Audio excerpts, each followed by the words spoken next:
When the Switch 1 came out, I was a 16-year-old high school sophomore. My friend Matthew and I waited outside of GameStop for the midnight release because I literally could not wait a second more to use this revolutionary hybrid console. And play Breath of the Wild, of course.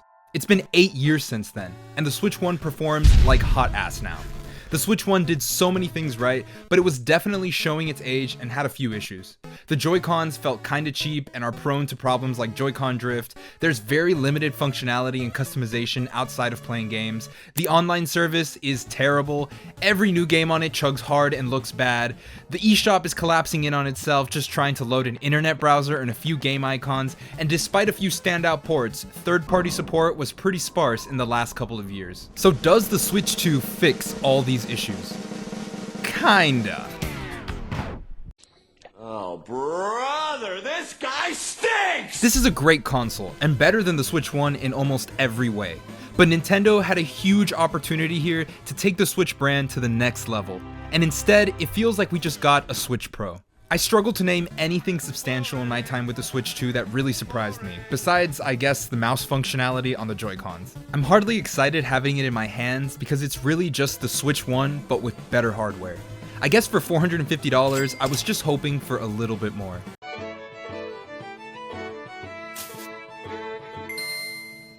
So let's start with what I do like about the Switch 2. So the Switch 1 was running an NVIDIA Tegra X1 processor, which was basically an off-the-shelf phone chip from 2014. It also ran 4GB of RAM, 32GB of storage, and maxed out at 720p 60fps in handheld mode or 1080p in docked. If the game could even hit that. And let's be real, most games didn't. Performance was always just barely scraping by, and over the last few years, it's gotten rougher and rougher. The Switch 2 is thankfully a massive leap forward in raw power. It runs on a custom NVIDIA chip that uses their own DLSS tech for upscaling and performance boosts, paired with 12GB of RAM and 256GB of internal storage. This basically means that through brute force alone, the Switch 2 can pretty much run any Switch 1 game at peak performance. You're getting stable 1080p 60fps in titles that used to struggle to hit 720p 30fps, way faster load times, and overall just a smoother and much better experience. I think the easiest way to show you this is how the eShop runs now. The Switch 1 eShop can barely register my button inputs and is such a pain to use, while the Switch 2 is basically flawless throughout. This is probably the single biggest feature the Switch 2 can offer you, just overall incredible performance on games you already love. It's going to be so much fun diving back into Pokemon, Zelda, Xenoblade, and other amazing games that had terrible performance on Switch 1. The screen is also a massive upgrade. It's a 1080p LCD screen, but holy crap is it a good LCD screen. The colors are incredibly vibrant and the display is super smooth, going up to even 120 FPS. This might sound like overkill, but if you play on PC like me, 120 FPS is a remarkable level of smoothness that makes 60 FPS feel choppy once you've tried it. The speakers got a nice upgrade too. They're clear and surprisingly loud. If you're playing in handheld mode without headphones, it actually sounds good now and not just passable. Battery doesn't really feel any different either than the old Switch, maybe a bit shorter due to the better graphics and performance, but I honestly didn't feel much of a difference.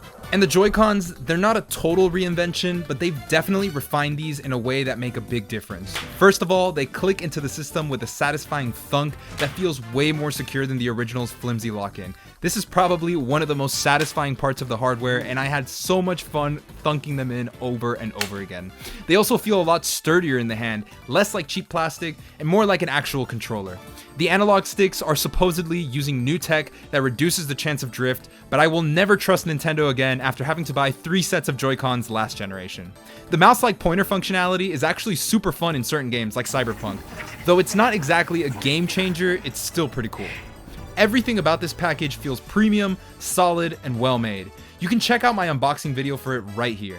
Personally, I feel like $450 is a decent price for such a great handheld, especially if you're a fan of the games coming up later this year and next year. This leads me to my next section. So the launch lineup. There's a lot to play, but it's kind of weak. You've got a nice quantity of games, but the quality isn't on the same level as, say, Breath of the Wild. Mario Kart World is fine, but kind of underwhelming. It doesn't seem to revolutionize the genre at all, and the open world feels incredibly tacked on. Still a great game, but not a system seller. Switch Welcome Tour is straight up a shovelware Nintendo bullshit marketing scam where they charge you money for a system walkthrough. Give me money, give me money, give me money, give me money, give me money. There was definitely some cool stuff too. Cyberpunk 2077 running natively on Switch 2 is kind of insane. It's not perfect, but just the fact that it runs well is a great sign for the third-party future of the console. And Deltarune Chapters 1 through 4 is also an amazing launch surprise. But honestly, what really sells the Switch 2 isn't the launch lineup, but future releases. There are some bangers coming. Donkey Kong Bonanza looks incredible, a full return to 3D Donkey Kong platforming, and I wouldn't be surprised if it's better than Odyssey. Kirby Air Riders is the kind of game sequel I never thought we'd get, and with Sakurai on it, I'm sure it's going to surprise a lot of us. The Duskbloods is an exclusive FromSoft game on Switch. Like, what the hell, Nintendo? What are you doing?